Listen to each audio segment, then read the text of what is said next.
May kwento lang ako sa inyo sa magandang hindi ito pag-isimula ng ating kwento. Simulang nagkakaroon tayo ng bike, dami ng husga. Hindi natin kakayanin, mapapagod lang daw ako. Simulan ng aking kwento. Kwento mo nagbabike. Bike para sa akin nakakatulong. Mapupunta kung saan asan ako makapunta.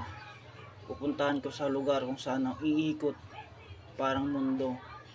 Ang bike kasi parang mundo mo lang yun kung saan mo siya pupunta doon sa liliko at kakaliwa ka didiretso. Parang saan ka mapapasaya, doon mo makukuha yung kuha mo yung pagod. So nandun na yun yung lahat. Pagod ka man sa trabaho, paliko-liko, araw gaman o gabi, pag ikaw nagbabike, tatahakin ng iyong mga mundo, parang mawawala lang sa mundong ito. Sana isang mundong parang isang bike na parang lagi kang pumupunta kung nadala ka niya. Ang bike ang dahilan kung ba't ako tumindi at napapalaban sa bike sa kung saan tayo pupunta, kung saan tayo masaya. Sana mahaba pa yung kwento natin para sa ating pagbabike. Kaya Nila, kapag totoong nagkakagusto ka sa isang tao, siya lang, wala nang iba. Kapag daw gusto mo siya ng totoo, handa ka sa lahat. Handa ka masaktan, handa ka umiyak, magpakatanga at handa ka mahirapan. Ang pagmamahal daw ay parang bisikleta na may dalawang upuan pero iisa ang manibela. Sabi nila pwede ka naman daw magbike mag-isa at maglakbay ng walang kasama. Kasi ikaw naman daw yung may kontrol ng manibela, kaya makakausad ka kahit walang angkas. Pero hindi ko pala kaya. Hindi ko kaya magbike mag-isa. Hindi ko kaya makaalis hanggat wala ka. Hindi ako makapagpatuloy hanggat hindi kita kasama. I can't go on without you. Palagi kitang gusto. Palagi akong humahanga sa'yo. At tulad ng gulong ng bisikleta, patuloy umiikot ang mundo ko sa'yo.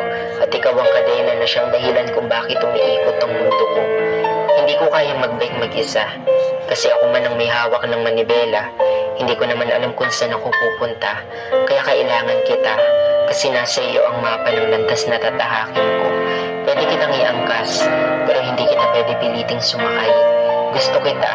At kung papipiliin ako ngayon, pipiliin ko pa rin gustuhin ka. Kailangan kita. Kasi ikaw ang mundo na gusto kong puntahan. Na para bang kapag kasama ka, ang lahat ay may kabuluhan. Ikaw ang mapa, ikaw ang bisikleta, ikaw ang destinasyon ko, ikaw ang paraiso na gusto kong pagpahingahan. Kapag wala ka, para akong aso na naliligaw sa kagubatan. Hindi na kailangan pumidal pa. Kasi noong mga panahon na kasama kita, inarating ko na ang nais kong paroonan. Gumagaan ang loob ko tuwing nakikita ko ang mga ngiti mo. Gusto ko ang ngiti mo. Kung ano man ang meron na kaya kong gawin ngayon, yun ay ang mapasaya ka. Gusto kong tandaan mo na kung ipanganak man tayong muli sa ibang katauhan, lagi mong tandaan na nandito lang ako, handang magpasaya sa'yo. tayo isang siklista sa araw-araw natin. Halika, samahan mo ako na buuin ng tula na to. Tulain At natin kung isa ka isang sa mahilig pumadyak sa bisikleta, sige, idiretso mo kung saan ka patungo. saan tayo pupunta. Pag-ingatan mo lang ang sarili mong trono. Paypahin mo pa ang malawak na kalsada at bawat daan hanggang makamtan mo ang tinatawag na kaunlaran na naghahatid ngiti, nagbibigay galak. Paniguradong ang buong barkada ay may dalang malalakas na halakhak dahil narating nyo na sa wakas ang matagal nyo nang binabalak. Inabot man ang mga binti ng pulikat at ang ulan na pumapatak sa gitna ng pagpadyak ay hindi pa rin to matatawag na hudyak. Para sukuan na lang ang patungo sa pangarap. Dahil sa panahon ngayon, bisikleta ay isa na sa pinakamahalaga. At ang nais kong itanong, siklista, saan ka papunta? Pagdadala, magpapakasaya, o patungo sa trabaho para buhayin ng pamilya, para kumita, para humanap ng pagkakakitaan na magiging lunas sa gutom na kinakalaban, pakinabang ang siyang kailangan, ang piyesa man ay kinakalawang, hindi pa rin mapipigilan ang determinasyon na gampanan kung anong dapat gampanan. Pero siklista, nag-iingat ka. Dahil lang bawat daan ay walang kasiguraduhan kung ligtas ka. Totoong nag-iingat ka, pero ang tanong ko, ang kasabay mo ay nag-iingat ba? At ang pangamba, na baka dumamba, natawag nilang disgrasya na iniiwasan ng lahat. Pero huwag kang matakot. Mag-pause. Ituloy mo lang ang pagpadyak. Tunguhin mo ang tiyak na magpapasaya sa iyong kalooban.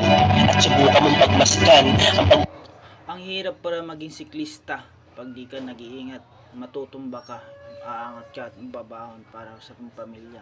Kaya ipagpatuloy natin to maging siklista ha. baba ng araw na nag-aalis sa pagod na nararamdaman. Kay sarap sabayan ang simoy ng hangin, magagandang tanawin, mga daang hirap liwanagin na laalang di pwedeng nakawin. Pagurin, gutumin, ng tanging hangarin, may sumayang damdamin. Ayan, buhay ng siklista. Hindi madali ang ginagawa nila. Dahil sa totoo lang, ay malapit sila sa disgrasya. Pero inalis sa isipan ng takot, bagkus itinuloy kung saan sila masaya para sa pamilya, para kumita. Sa paligid mo lang sila madalas makikita, iba't ibang hangarin ng daladala ng bawat siklista. At ang huling tanong ko, siklista, saan ka papunta? At kung saan ka man patungo, bitbitin mo lang ang salitang mag-iingat ka. Mag-iingat tayo